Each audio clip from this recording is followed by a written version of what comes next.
Hello friends, ఇవాల్టి మన video వచ్చేసి ఎంతో టేస్టీగా ఒక మంచి స్వీట్ రెసిపీని మీతో షేర్ చేసుకోబోతున్నాను. ఈ స్వీట్ ఏంటంటే మైసూర్ పాక్ అండి. మైసూర్ పాక్ని పుట్నాల పప్పుతో ప్రిపేర్ చేస్తున్నాను. పుట్నాల పప్పుతో మైసూర్ పాక్ని ఈ విధంగా ట్రై చేసి చూడండి, చాలా టేస్టీగా ఉంటుంది. మనకి బయట స్వీట్ షాప్లో మైసూర్ పాక్ ఎంత టేస్టీగా ఉంటుందో అంతే టేస్టీతో చాలా బాగుంటుందండి. ఈ టేస్టీ మైసూర్ పాక్ని ఒకసారి మీరు కూడా ట్రై చేయండి, మీకు డెఫినెట్గా నచ్చుతుంది. అలాగే మీకు ఎలా వచ్చిందో మీ ఫీడ్బ్యాక్ని కింద కామెంట్స్లో మెన్షన్ చేయండి. మరి ఈ టేస్టీ మైసూర్ పాక్ని ఎలా ప్రిపేర్ చేసుకోవాలో ప్రాసెస్లోకి వెళ్ళిపోదామా? ఇంక ఈ వీడియోని ఎక్కడ లేట్ చేయకుండా వీడియోలోకి వెళ్ళిపోదాం. Let's start.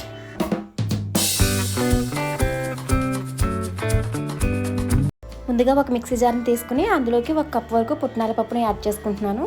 ఈ పుట్నాల పప్పుని మిక్సీ జార్లో వేసుకుని బాగా మెత్తటి పౌడర్ లాగా ఆ విధంగా మిక్స్ చేసుకోవాలండి. చూసారు కదా, ఆ విధంగా మెత్తటి పౌడర్లా చేసుకోవాలన్నమాట. పుట్నాల పప్పుని ఎంత మెత్తటి పౌడర్లా చేసుకుంటామో అప్పుడే మనకి మైసూర్ పాక్ కూడా చాలా సాఫ్ట్గా బాగుంటుంది. ఇప్పుడు ఒక మిక్సెడ్ బౌల్ తీసుకుని అందులోకి ఒక స్ట్రైనర్ని పెట్టుకుని మనం ముందుగా మిక్స్ చేసి పెట్టుకున్న పుట్నాల పౌడర్ని ఆ స్ట్రైనర్లో వేసుకుని జల్లించుకోవాలి. ఈ పుట్నాల పప్పుని మిక్సీ జార్లో వేసుకుని ఎంత మెత్తటి పౌడర్లా చేసుకున్నా కూడా చిన్న చిన్న పలుకులు అనేవి ఉండిపోతాయండి. సో అవేం లేకుండా పిండి అనేది సాఫ్ట్గా రావాలి. మనం ప్రిపేర్ చేసుకునే మైసూర్ పాక్ కూడా అప్పుడే సాఫ్ట్గా చాలా బాగా వస్తుంది. చూసారు కదా పుట్నాల పప్పు అనేది లాస్ట్లో ఎలా వచ్చిందో. సో అందుకోసం పిండిని ఆ విధంగా సాఫ్ట్గా జల్లించుకోవాలి. పిండి ఆ విధంగా సాఫ్ట్గా ఉంటే మనకి మైసూర్ పాక్ కూడా సాఫ్ట్గా ఉంటుంది. ఇప్పుడు అందులోకి 2 టేబుల్ స్పూన్స్ వరకు మిల్క్ పౌడర్ని యాడ్ చేస్తున్నాను. మిల్క్ పౌడర్ అనేది ఆప్షనల్ మాత్రమేనండి, మీ దగ్గర ఉంటే వేసుకోండి, లేకపోతే లేదు. అలాగే 2 యాలకులను పౌడర్గా చేసి వేసుకున్నాను. మనకి మైసూర్ పాక్ అనేది మంచి ఫ్లేవర్ కోసం. మనం ఏ స్వీట్ ప్రిపేర్ చేసుకున్నా సరే కొద్దిగా సాల్ట్ అనేది యాడ్ చేసుకోవాలండి. సో అందుకోసమని చిటికెడు సాల్ట్ వేసుకుని కలుపుకోవాలి. పుట్నాల పప్పులో మొత్తం అన్ని కూడా అలా కలిసేలాగా కలిపేసుకోవాలి. ఇప్పుడు అందులోకి 1/2 కప్కి తక్కువగా నెయ్యిని యాడ్ చేసుకుంటున్నాను. నెయ్యిని ఇష్టపడేవారు 1/2 కప్ కూడా వేసుకోవచ్చు. ఈ మైసూర్ పాక్లోకి నెయ్యి ఎంత వేసుకున్నా చాలా టేస్టీగా ఉంటాయండి. నెయ్యిని ఒకసారి వేయకుండా కొద్దిగా వేసుకుంటూ కలుపుకుంటున్నాను నేను ఇక్కడ. పుట్నాల పప్పుతో మైసూర్ పాక్ని ఈ విధంగా ఒకసారి ట్రై చేసి చూడండి. మనకి స్వీట్ షాప్లో దొరికే స్వీట్స్ కంటే కూడా చాలా టేస్టీగా ఉంటుంది.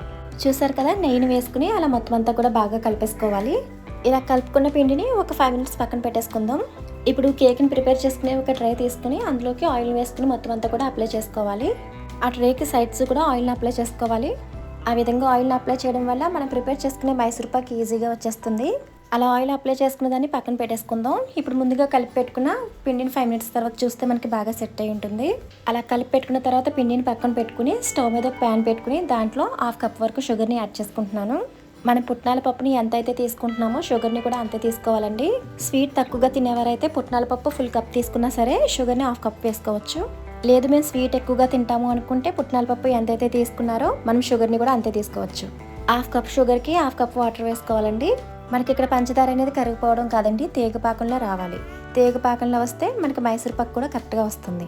చూస్తున్నారు కదా, వీడియోలో చూపిస్తున్నట్టుగా అలా తేగ పాకంలో రావాలి. అలా వచ్చిన తర్వాత మనం ముందుగా ప్రిపేర్ చేసి పెట్టుకున్న పిండి మొత్తాన్ని కూడా అందులో వేసుకుని బాగా కలుపుకోవాలి. అలా పిండిని పాకంలో వేసిన వెంటనే గట్టిగా ఉంటుంది కలిపేటప్పుడు, తర్వాత మనకి లూజ్ స్ట్రక్చర్లోకి వచ్చేస్తుంది. పిండిని ఆ విధంగా బాగా కలుపుతూనే ఉండాలి. అప్పుడే మనకి పిండి కూడా మంచిగా లూజ్ స్ట్రక్చర్లోకి వస్తుంది. ఆ విధంగా కలుపుతూ ఉండకపోతే కనుక పిండి అడుగంటే అవకాశం కూడా ఉంటుంది. సో అందుకోసమని అలా కలుపుతూనే ఉండాలి. చూసారా, పిండి ఉండే కొద్దిగా సాఫ్ట్గా అవుతుంది.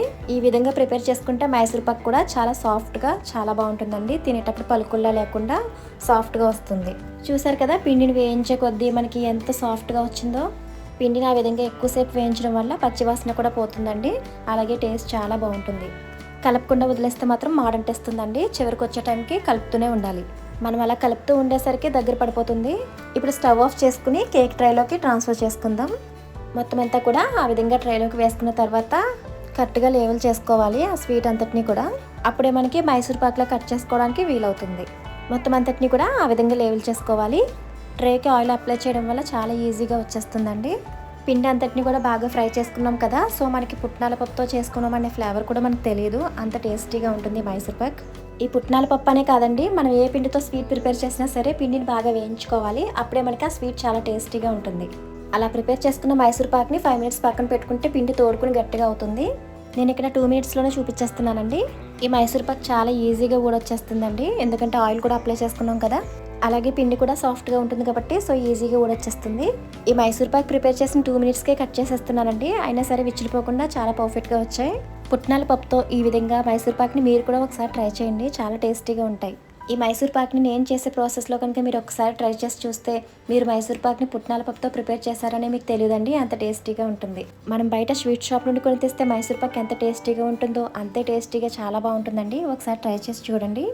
అండ్ ఇందులో మిల్క్ పౌడర్ యాడ్ చేస్తాం కాబట్టి మనకి పాలకోవా టేస్ట్ ఎలా అయితే ఉంటుందో ఆ ఫ్లేవర్ కూడా కలిసి చాలా టేస్టీగా ఉంటుంది మైసూర్ పాక్. ఇలాంటి మరెన్నో మంచి మంచి వీడియోస్ కోసం మీరు నన్ను సపోర్ట్ చేస్తారని కోరుకుంటున్నాను. మరి మీకు ఈ మైసూర్ పాక్ ఎలా అనిపించింది? మీకు కనుక ఈ వీడియో నచ్చినట్లయితే లైక్ చేయండి, సబ్స్క్రైబ్ చేయండి. Thanks for watching.